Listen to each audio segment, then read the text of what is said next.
Hi, I'm Andrew Adams from Adobe Research, and I'm going to talk to you about fast median filters using sorting networks. Let's start with what a median filter is and what it's for.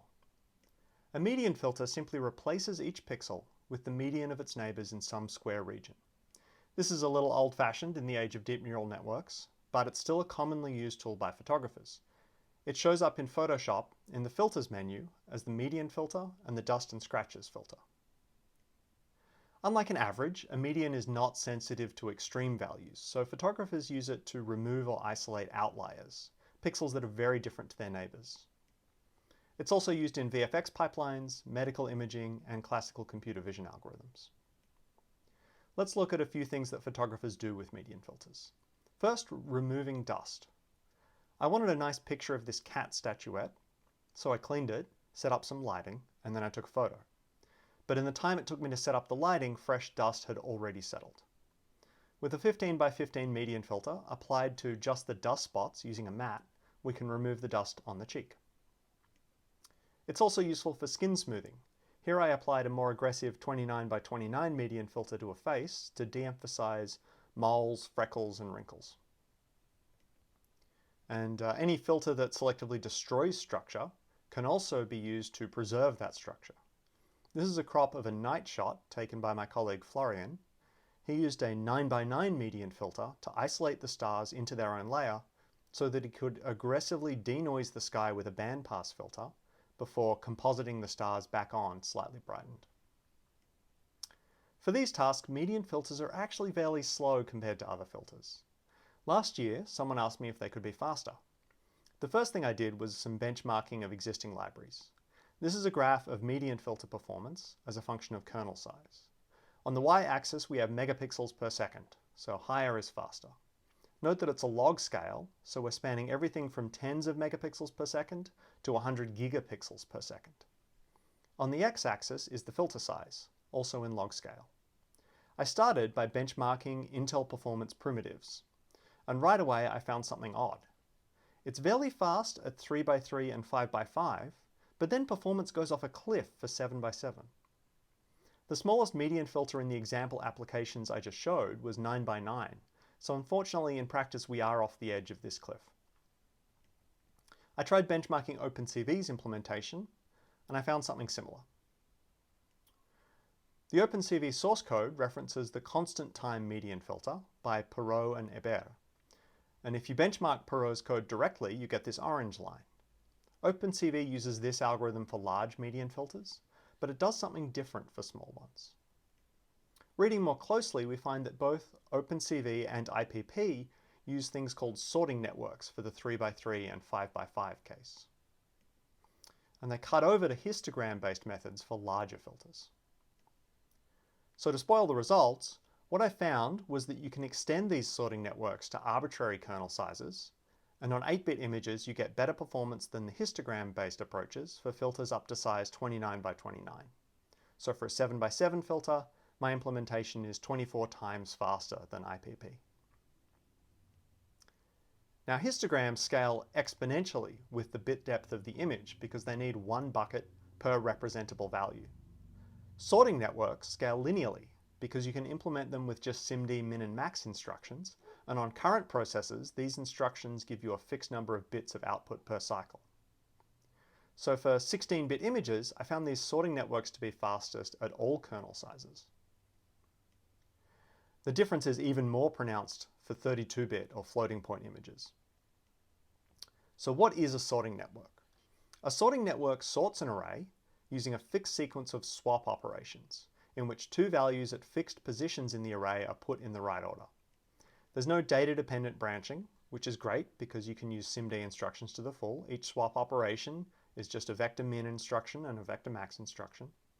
Here I'm showing a sorting network which takes 7 values and does the minimum sequence of swaps necessary to produce the median. The problem of finding the optimal sequence of swap operations to do some task is a fascinating one with a long history. For a median of 7, it turns out that the best you can do is 13 swaps. But that's not quite the problem we have when filtering an image. We don't have a single find the median problem instance.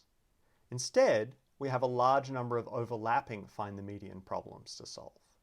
So here in 1D I have 8 values, and let's say we want the median of the left 7 elements, and we also want the median of the right 7 values. The obvious way to do it would be to use the median finding network on the previous slide twice, and that would take a total of 26 swaps. But we can do better if we share some work. These two overlapping problems share 6 input elements. With a simple counting argument, you can show that only the middlemost 2 of those 6 elements could possibly be the median of any group of 7 values that includes that 6. So we use a sorting network to find the middlemost 2 of those 6, and that can be done in 11 swaps. Then we can separately merge in the element that was not shared for another 2 swaps per output, giving us a total of 15 swaps. So by sharing work between overlapping problems, we went down from 26 swaps to 15 swaps. We can turn this observation into a general principle, which I call the k+1 principle. If you're taking the median of n elements, with n minus k of them known, and k held out, unknown, then only the middlemost k+1 of the known elements could possibly be the median of the entire set. Even though k values are still unknown, outside the middlemost k+1 of what you've already seen, things are already either greater than or less than too many other values to possibly be the median of the full set. We'll use this principle again and again to share work among multiple output pixels in the slides that follow. Okay, let's see how this plays out in 2 dimensions. We'll compute a 7x7 median filter, producing a 2x2 tile of output, sharing as much work as we can within that tile. So this output pixel will be the median of this 7x7 region in the input. So for a 2x2 tile of output pixels, we get these mostly overlapping 7x7 footprints on the input. The intersection of these footprints is the core. If we sort that once, then all 4 outputs can use that work. Outside of that shared core, each output is going to need to look at another 13 values from the input. So, by the k+1 principle, we only need the middlemost 14 values of the core, and we can get that using a lovely sorting network constructed using hyperbolic curves that you can read about in the paper. So these blue regions are each shared by 2 outputs. We'll sort those as well. And these red pixels are only used by a single output each. So now we have our ingredients assembled, and we can start merging things using merge sort networks to produce our 4 medians. Each output is going to be some combination of the core, 1 blue column, 1 blue row, and 1 red corner. So we'll start by forking what we have into 2 copies, and merge sorting one of the additional columns into the core. So in the copy on the left, we've merged in the leftmost blue column, so it's turned green. In the copy on the right, we've merged in the rightmost blue column. After this, we'll still have 7 input pixels to consider per output. So again, by the k+1 principle, we only need the middlemost 8. Then we fork in 2 again, and into each of these 4 lists of size 8, we merge 1 additional row. For the top 2 copies, we've merged in the blue row at the top, so it turned green, and for the bottom 2 copies, we've merged in the blue row at the bottom. By the k+1 principle, we only need to keep the middlemost 2, as we've seen all but 1 input value. So the last step is to merge in that red corner piece, and that reduces the number of candidates for median down to 1, so we've successfully computed 4 medians of 4 overlapping 7x7 windows. I believe the first paper to describe this 2x2 tiling scheme for 7x7 median filters was by Salvador et al. In our paper, we show how to extend this to arbitrary filter sizes and also to arbitrary tile sizes, including non-square tiles. And we found empirically that the optimal tile size grows as the filter size grows. For 3x3 filters, 1x2 tiles were the best. Then for 5x5 through 9x9, 2x2 tiles were best. And above that, larger tile sizes start to become worthwhile. So, problem solved. We set out to extend the sorting network-based methods to larger kernel sizes, and we turned this performance cliff into a gentle slope. But at 16-bit and higher, we did a little better than anticipated. This technique gives you the fastest median filters at any reasonable size. Why would that be a problem? Well, our technique uses different sorting networks per kernel size, and each of these is a separately compiled piece of code. The sorting networks, and thus the code size and the compile time, grow with the kernel size. For 3x3 kernels, the code size and the compile time is trivial. For 5x5, it's still insignificant. At 11x11, we go to 4x4 tiles, and now we're starting to talk about serious compile times. A product manager or a library maintainer might question if it's really worth adding 5 seconds to the build just to accelerate one specific size of median filter. At 29x29, things become untenable. Code for this size alone takes 5 minutes to compile and produces over half a megabyte of machine code. So clearly this approach is unsustainable. What are our options here? So far we've been compiling our sorting networks, which produces code like on the left. And this has pros and cons. To produce this code, the sorting network needs to be known at compile time.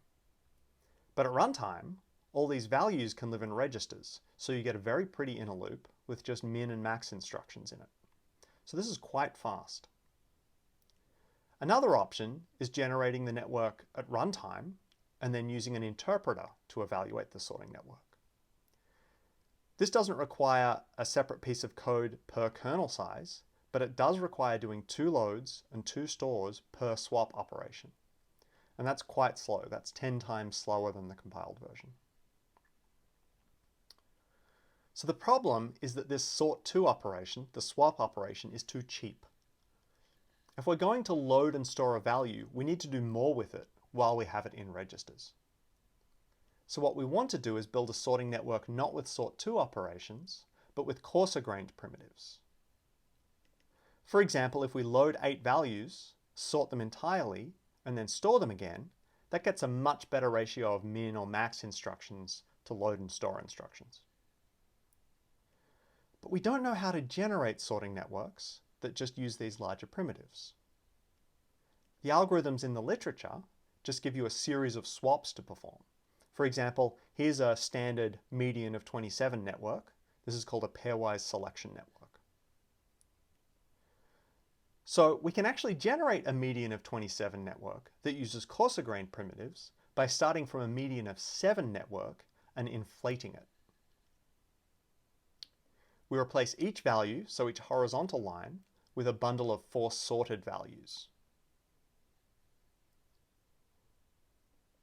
And then each swap operation becomes a merge operation that takes 2 of these sorted bundles, merge sorts them, and then writes them back out to the original locations.